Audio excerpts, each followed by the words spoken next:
भक्तों राधे राधे। भक्तों ध्यान से सुनिए, क्योंकि आज की बात आपके घर की लक्ष्मी, आपके घर की शांति और आपकी तिजोरी की बरकत से सीधा जुड़ी हुई है। आप में से कितने भक्त ऐसे हैं जो रोज या कभी कभी अपने घर के मुख्य द्वार पर दीपक तो जलाते हैं, पर ये नहीं जानते कि उसे सही तरीके से कैसे जलाना है।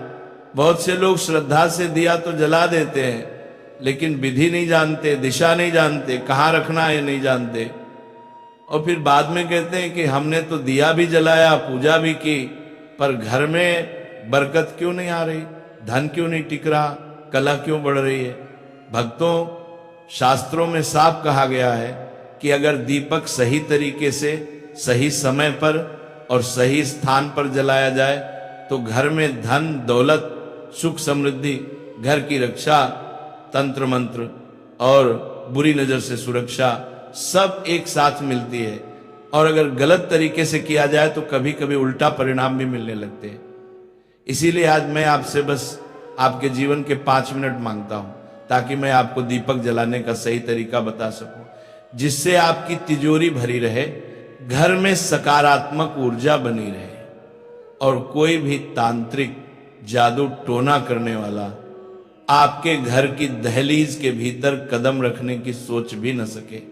भक्तों, याद रखिए, बिना दीपक के पूजा पाठ अधूरा माना जाता है। चाहे आप कितनी भी बड़ी पूजा, यज्ञ या हवन कर लें, अगर वहां प्रकाश, ज्योति, दीपक नहीं है तो वो पूर्ण फल नहीं देता। दीपक अंधकार को दूर करने के साथ साथ हमारे जीवन के दुख, दरिद्रता और नकारात्मक शक्तियों को भी दूर करता है। लेकिन जितना शुभ दीपक जलाना है, उतना ही जरूरी यह जानना भी है कि उसे कैसे जलाया जाए, कहाँ रखा जाए और किस समय जलाया जाए। पूजा पाठ के समय दीपक हमें कई संकेत भी देता है, जैसे कभी बिना हवा के बुझ जाना, कभी बाती में फूल बन जाना, कभी तेल के होते हुए भी लौ का बहुत छोटी या बहुत टेढ़ी होना। ये सब आपके लिए संदेश होते हैं कि पूजा कैसी हुई, वातावरण कैसा है और आपके आसपास की ऊर्जा कैसी है। अब बात करते हैं घर के मुख्य द्वार की। कई लोग सीधे दहलीज पर दरवाजे के बिल्कुल बीच में दीपक रख देते हैं, जो कि शास्त्रों के अनुसार ठीक नहीं माना गया है। मुख्य द्वार पर दिया जलाना तो बहुत शुभ है, लेकिन उसे कहां और कैसे रखना है, यह जानना अत्यंत आवश्यक है। सबसे पहले तो आपको गोधूली बेला में दीपक जलाने की आदत बनानी चाहिए। गोधूली बेला का समय लगभग शाम के 5 बजे से 7 बजे के बीच का होता है। शास्त्रों में लिखा है कि जब सूर्य अस्त होने लगता है, गायें चरकर घर की ओर लौटती हैं, उनके पैरों से उठी धूल हल्के हल्के वातावरण में फैलती है, उस समय को गोधूली बेला कहते हैं। यह समय अत्यंत पवित्र माना गया है। इसी समय अगर आप दीपक जलाते हैं तो वह घर से दरिद्रता, भूत प्रेत बाधा, नजर दोष और नकारात्मक शक्ति को दूर करता है और देवताओं, कुल देवता, पितरों और मां लक्ष्मी की कृपा को आकर्षित करता है। अब सुनिए सही विधि। सबसे पहले दीपक सीधे दहलीज पर बाहर की तरफ, बिल्कुल बीच में नहीं रखना है। यह भूल आज से छोड़ देनी है। आपको सबसे पहले अपने घर के पूजा स्थान यानी मंदिर में दीपक जलाना है। मंदिर में एक नहीं, 3 दीपक जलाने हैं। पहला दीपक भगवान के चरणों में अपने घर के पूजा स्थान पर रखें। दूसरा दीपक तुलसी माता के पास जलाएं, क्योंकि तुलसी भगवान विष्णु को प्रिय हैं और जहां तुलसी व दीपक दोनों हो, वहां से नकारात्मक ऊर्जा भाग जाती है। तीसरा दीपक आपको अपने मुख्य द्वार के लिए तैयार करना है। अब ये तीसरा दीपक जलाते समय आपको हनुमान जी की ये चौपाई अवश्य बोलनी है। भूत पिशाच निकट नहीं आवे, महावीर जब नाम सुनावे। इस चौपाई को श्रद्धा से धीमी लेकिन स्पष्ट आवाज में बोलिए और फिर उस जले हुए दीपक को अकेले सीधे दरवाजे पर रख देने के बजाय पहले पूरे घर में घुमाइए। एक एक कमरे में, रसोई में, जहां जहां आपके परिवार वाले रहते, सोते और बैठते हैं, वहां वो दीपक लेकर जाइए, ताकि उसका प्रकाश और उसकी ऊर्जा पूरे घर को शुद्ध कर दे। जैसे आप घर पर एक अदृश्य सुरक्षा कवच बना रहे हो, उसके बाद आप इस दीपक को मुख्य द्वार के पास रखिए, लेकिन ध्यान रखिए दहलीज के बिल्कुल ऊपर नहीं, बल्कि दहलीज के बाहर की ओर एक किनारे पर इस प्रकार रखें कि दीपक की लौ घर की ओर भी रहे और बाहर की ओर भी एक हल्की सी रोशनी जाती रहे। इससे घर के भीतर दिव्य ऊर्जा आती है और बाहर से आने वाली बुरी नजर, तंत्र मंत्र और नकारात्मक शक्तियां घर के अंदर घुस ही नहीं पाती।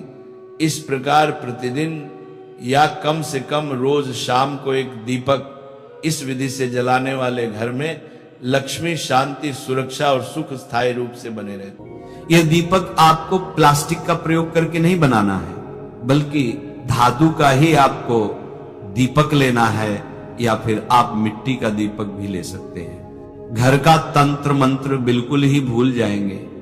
तंत्र मंत्र, भूत पिशाच कोई भी आपके घर दरवाजे नहीं आ पाएगा, दूर भाग जाए। दरिद्रता भी आपके घर से दूर भाग जाएगी और मां लक्ष्मी आपकी ओर आकर्षित होंगी। घर की हर एक समस्या दूर होगी। ध्यान रहे कि जब भी प्रारंभ करें तब इसी तरह से आपको प्रतिदिन दीपक को जलाना है। यह काम बिल्कुल भी टूटना नहीं चाहिए। बस कुछ ही दिनों में घर में बरकत आना प्रारंभ हो जाएगी। शनिवार के दिन एक लौंग, ध्यान से सुनिएगा, रोज तो आपको दीपक जलाना ही है, लेकिन जब शनिवार का दिन आए तो एक लौंग का जोड़ा और एक चुटकी काले तिल भी आप इस दीपक में डाल दीजिए, और उसके बाद आप अपने मुख्य दरवाजे पर इस दीपक को लगाएं। दीपक को साइड में लगाएं, मुख्य द्वार से साइड में लगाएं, और 100% आपकी जो भी समस्या है वह दूर हो जाएगी और आप खुद अनुभव करेंगे। शाम की पूजा में दीपक किस समय जलाना चाहिए? शाम को जब पूजा का समय होता है वह प्रदोष काल का समय होता है, मतलब जिस समय सूर्य अस्त हो रहा होता है उस समय हमारे घर में दीपक प्रज्वलित हो जाना चाहिए। अब जैसे कि आप लोगों के प्रश्न आते हैं कि शाम को कितने बजे दीपक जलाना चाहिए, तो देखिए शाम को सूर्यास्त का समय हर मौसम में अलग अलग होता है। जैसे कि सर्दियां चल रही हों तो 5:30 बजे तक भी सूर्यास्त हो जाता है। जैसे गर्मियों का मौसम है तो 6:30 से लेकर 7:00 बजे तक सूर्यास्त का समय होता है, कई बार 7:30 बजे तक हो जाता है। प्रत्येक मौसम में सूर्यास्त का समय अलग अलग होता है, इसलिए एक सही समय बताना कि इसी समय आप दीप प्रज्वलित करें तो ये बहुत मुश्किल होगा और ठीक भी नहीं होगा। एक ही समय पर हर बार हम दीप प्रज्वलित नहीं कर पाएंगे, इसलिए संध्या काल का ध्यान रखिए। जब संध्या काल का समय होता है, मतलब जब सूर्यास्त हो रहा होता है, उस समय आप अपने घर में दीपक प्रज्वलित कर दीजिए। अब बात करते हैं कि कितने दीपक आपको अपने घर में प्रज्वलित करनी चाहिए। शास्त्रों के अनुसार शाम के समय संध्या काल में लक्ष्मी माता और उनकी बहन दरिद्रता दोनों ही भ्रमण पर निकलती हैं, तो जिस घर के मुख्य द्वार पर दीपक प्रज्वलित होता है उस घर में महालक्ष्मी प्रवेश करती है, और जिस घर के मुख्य द्वार पर दीपक नहीं जल रहा हो उस घर में दरिद्रता आती है। तो इसीलिए महालक्ष्मी का प्रवेश आपके घर में हो, इसके लिए घर के मुख्य द्वार पर एक दीपक अवश्य प्रज्वलित करना चाहिए। घर के मुख्य द्वार पर जो दीप प्रज्वलित किया जाता है, संध्या काल में इसके बहुत सारे फायदे शास्त्रों में बताए गए हैं। शास्त्रों के अनुसार संध्या काल में जिस घर के मुख्य द्वार पर दीप प्रज्वलित होता है उस घर में किसी भी प्रकार की नकारात्मक ऊर्जा प्रवेश नहीं करती। कोई भी वास्तु दोष आपके घर में हो, अगर आप मुख्य द्वार पर दीप प्रज्वलित करते हैं तो समस्त प्रकार के वास्तु दोष से मुक्ति मिल जाती है। अगर आपके घर में पितृदोष है जिसकी वजह से परेशानियां आपके घर में बनी हुई हैं, तो घर के मुख्य द्वार पर जो हम दीप प्रज्वलित करते हैं इससे घर का पितृदोष भी समाप्त हो जाता है। और इसके अलावा घर में किसी भी प्रकार की अशांति रहती हो या फिर आपके घर में बीमारियां बहुत रहती हैं, कलह रहता है, आर्थिक तंगी रहती है, तो घर के मुख्य द्वार पर हम दीप प्रज्वलित करते हैं तो समस्त प्रकार की परेशानियों और दुखों से आपको मुक्ति मिल जाती है। इसीलिए घर के मुख्य द्वार पर दीप प्रज्वलित करना अत्यंत आवश्यक होता है। शास्त्रों के अनुसार घर के मुख्य द्वार पर एक दीपक अवश्य ही होना चाहिए। अब बात करें दूसरे दीपक की, तो दूसरा दीपक आपको अपने घर की तुलसी के पास प्रज्वलित करना चाहिए।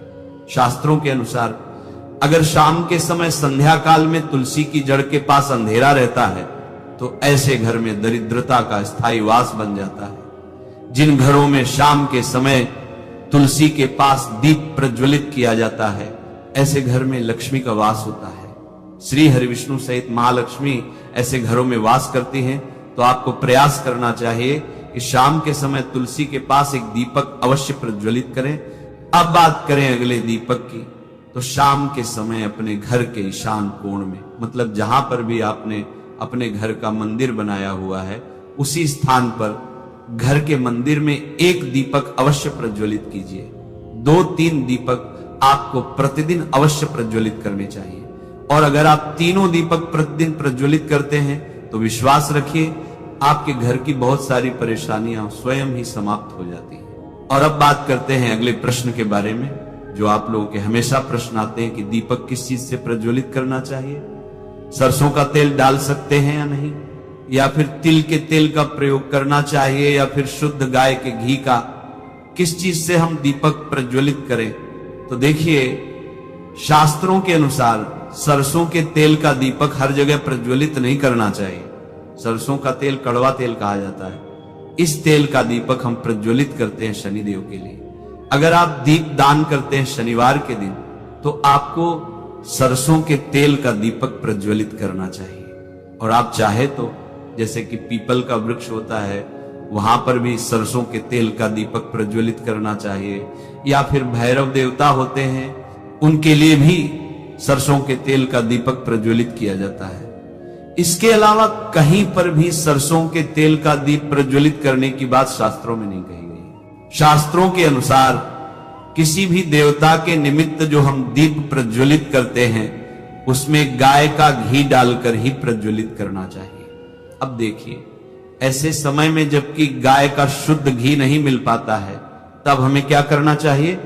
तब आपको गाय के घी के नाम पर जो भी घी मिल जाता है या फिर शुद्ध घी मिल जाता है, उसका प्रयोग कर सकते हैं। या फिर आप चाहे तो तिल के तेल का दीप प्रज्वलित कर सकते हैं। तो प्रतिदिन जो आप दीपक प्रज्वलित करते हैं अपने घर में, चाहे आप घर के मुख्य द्वार पर प्रज्वलित करें, या फिर तुलसी के पास प्रज्वलित करते हैं, या फिर घर के ईशान कोण में प्रज्वलित करते हैं, तो सभी दीपक आप तिल के तेल या शुद्ध घी से प्रज्वलित करें। और जब आप दीपक प्रज्वलित करते हैं, जैसे कि मुख्य द्वार पर ज्योति प्रज्वलित करेंगे, या फिर तुलसी के पास दीप प्रज्वलित करते हैं, या फिर घर में जो दीप प्रज्वलित किया जाता है, तो एक चीज का ध्यान रखना चाहिए, कभी भी दीपक को सीधे जमीन पर नहीं रखा जाता है। दीपक रखते समय प्रतिदिन दीपक के नीचे थोड़ा सा आप चाहे तो चावल रख सकते हैं, या फिर आप चाहे तो थोड़े से पुष्प रख सकते हैं। और हां, अगर आप दीपक के नीचे चावल रखते हैं तो इस बात का आपको ध्यान रखना है कि चावल अखंडित होना चाहिए, क्योंकि ऐसा माना जाता है कि अगर टूटे हुए चावलों का प्रयोग हम पूजा में करते हैं किसी भी प्रकार से, चाहे दीपक के नीचे रखकर करते हैं या फिर अक्षत के रूप में करते हैं, तो इससे घर में दरिद्रता आती है। इसीलिए अखंडित चावल होने चाहिए अगर आप दीपक के नीचे रखते हैं तो। और जैसे कि कई लोगों के प्रश्न आते हैं कि प्रतिदिन जो दीपक के नीचे हम चावल रखेंगे, तो उस चावल का अगले दिन क्या करना चाहिए? तो अगले दिन उठाकर आप पक्षियों को डाल दीजिए, पक्षी उसे खा जाते हैं। और घर में जो आप ईशान कोण में दीप प्रज्वलित करते हैं, मतलब घर के मंदिर में जो दीपक प्रज्वलित किया जाता है, उस दीपक को आप किसी पात्र में भी रख सकते हैं। जैसे कि एक छोटी सी प्लेट ले लीजिए, उसी प्लेट में दीपक रख दीजिए और उस दीपक को हम प्रज्वलित करते हैं। मतलब घर के मंदिर में जो दीपक प्रज्वलित करेंगे वह आप किसी पात्र में भी रख सकते हैं, लेकिन सीधे जमीन पर आपको कोई भी दीपक नहीं रखना, इस बात का ध्यान रखिए। और आपका अगला प्रश्न है कि शाम की पूजा करते समय किस मंत्र का जाप करना चाहिए? दीप प्रज्वलित करते समय दीप जलाने का मंत्र क्या होता है? तो देखिए, दीप जलाने का मंत्र मैं आपको बता दूं। आप अगर जप सकते हैं तो जप कीजिए, लेकिन अगर आप मंत्र नहीं जाप पाते हैं, तब भी शाम के समय जब दीपक प्रज्वलित करते हैं, उस समय आप किसी भी मंत्र का जाप कर सकते हैं। जैसे कि आप चाहे तो माता रानी, कृष्ण कन्हैया के किसी मंत्र का जाप कर सकते हैं। आपके कोई इष्ट देवता हो तो उनके मंत्रों का भी जाप कर सकते हैं। दुर्गा चालीसा या हनुमान चालीसा का पाठ करते हुए भी आप दीप प्रज्वलित कर सकते हैं। जरूरी नहीं है कि आप दीपक जलाने वाला मंत्र ही पढ़ें, किसी भी मंत्र को पढ़कर आप दीप प्रज्वलित कर सकते हैं, संध्या वंदन कर सकते हैं। लेकिन दीपक जलाने का जो शास्त्रों के अनुसार मंत्र है, वह मैं आपको पढ़कर बता देता हूं। मंत्र है, शुभम करोति कल्याणम आरोग्यम धन संपदा शत्रु बुद्धि विनाशाय दीपक ज्योतिर्नमोस्तु तेथो दीपक ज्योतिः परम ब्रह्म दीपक ज्योतिर्जनार्दन दीपो अर्तु में पापम संध्या दीपो नमोस्तुते। इस मंत्र का जाप दीपक प्रज्वलित करते समय करने से कहा जाता है कि सभी प्रकार के पापों से मुक्ति मिल जाती है और दीप देवता जो होते हैं वह हमारे जीवन में प्रकाश करते हैं। तो बहुत आसान है ये मंत्र, अगर आप लोग नियमित पढ़ेंगे तो निश्चित ही आपको याद हो जाएगा और दीपक प्रज्वलित करते समय आप बिना देखे भी पढ़ पाएंगे। और अभी आप चाहे तो इसे किसी कागज पर लिखकर रख सकते हैं और घर के मंदिर में ही रख दीजिए जहां पर आपको दीपक प्रज्वलित करना है। तो जब आप दीप जलाएंगे तब आप इस मंत्र को देखकर पढ़ सकते हैं और कुछ दिनों में तो याद हो ही जाता है। नमः शिवाय, श्री महालक्ष्मी नमः, नमो भगवते वासुदेवाय, जय मां सरस्वती, जय सूर्य नारायण। राधे राधे।